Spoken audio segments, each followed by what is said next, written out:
c'est pas mal. C'est nul. C'est nul, il faut que ta main elle soit... Bon allez, super.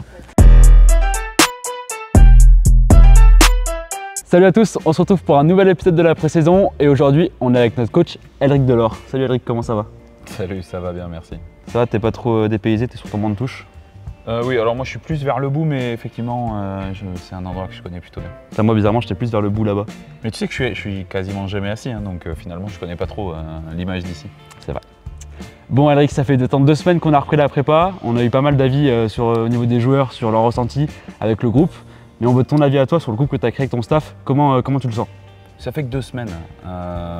Tout le monde, tu sais, c'est comme quand tu as une nouvelle copine. Au début, tout est beau, tout est joli, tout est, tu vois, et puis après tu découvres d'autres choses. Je vois la métaphore. Là c'est un peu le cas, tout le monde veut se montrer sur son meilleur jour, ça fait que 2 semaines, là on rentre dans une partie qui est difficile de la préparation. Où on commence à revoir et à ressortir certains traits de personnalité justement parce que c'est très dur. Et voilà, ça, pour le coup c'est une partie qui est plus intéressante. Après on est à l'écoute, on est... Donc non, c'est satisfaisant mais c'est le début quoi.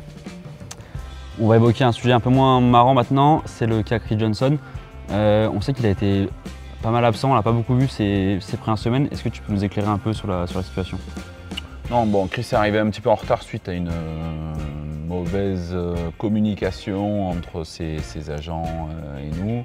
Donc il est arrivé avec quelques jours de retard et il n'a pas encore reçu le feu vert médical pour pouvoir participer aux entraînements. Donc voilà, c'est on va dire en cours d'examen, en cours de processus pour essayer de trouver la meilleure solution pour tout le monde. Très bien. On va revenir un peu maintenant à du positif. On a accueilli du coup Charles Cahudi en tant que partenaire d'entraînement depuis une grosse semaine maintenant. Comment ça se passe et c'est quoi le projet un petit peu avec lui? Ouais, Charles m'a contacté parce qu'il avait envie de retrouver des entraînements collectifs. Bon, Charles, je le connais très bien, on a passé plusieurs années ensemble à Lasvel, donc je le connais quand même très bien. Nous, on était dans une phase donc, sur ce début de préparation où donc, CJ était et n'a pas pu s'entraîner. On a Jeremiah avec le Cameroun, on a Nate avec le Canada, donc il nous manque des joueurs professionnels. Il nous manquait aussi des jeunes. Yanis par exemple était un peu blessé au pouce, donc il a commencé les entraînements avec quelques jours de retard. Voilà, que ce soit Clark, Jelani, d'autres joueurs après qui normalement sont censés s'entraîner avec le groupe pro et qui n'étaient pas disponibles pour des raisons diverses et variées. Donc Charles tombait à pic pour nous de pouvoir l'intégrer aux entraînements, ce qui nous permettait d'avoir un petit peu plus de monde aux entraînements et pouvoir commencer les choses. Donc il est bien, je pense, avec nous, tout se passe bien, donc tant mieux. Il devrait jouer même sur les matchs de préparation au Colisée ce week-end.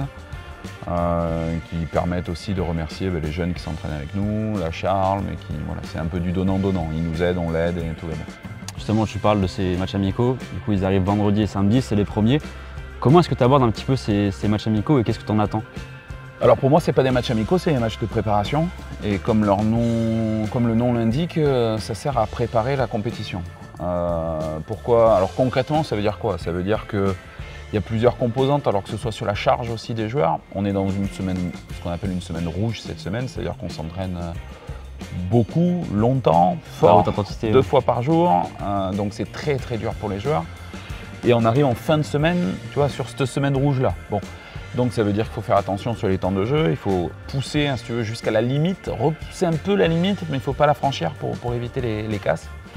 Donc on est dans cette gestion-là de la charge.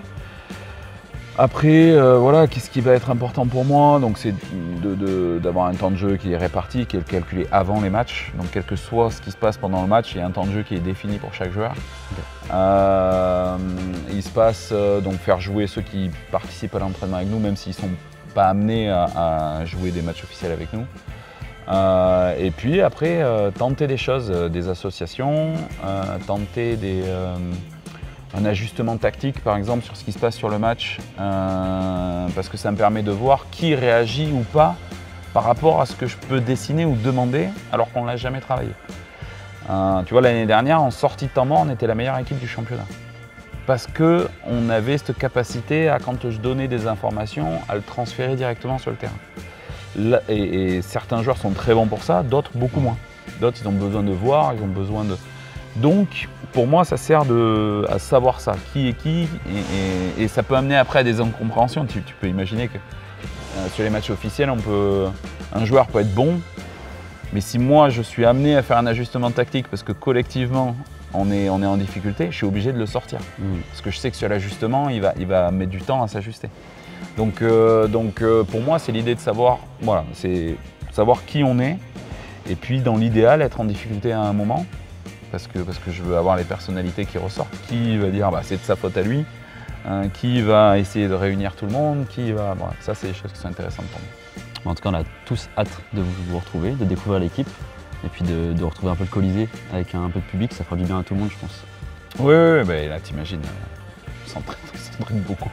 Je pense que les joueurs ont besoin un peu d'amour parce qu'ils ont beaucoup de sueur en tout cas. Ouais, c'est ce qu'on peut voir en entraînement, ça court beaucoup et c'est intense. Ouais.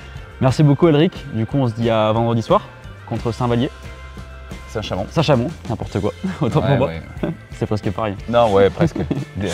Leur dis pas trop fort quand même. Donc vendredi soir face à Saint-Chamond, pardon, à 19 h au Colisée, et le samedi soir face à Genève à 19 h également au Colisée. Merci beaucoup Elric. Merci. Bonne semaine. Merci.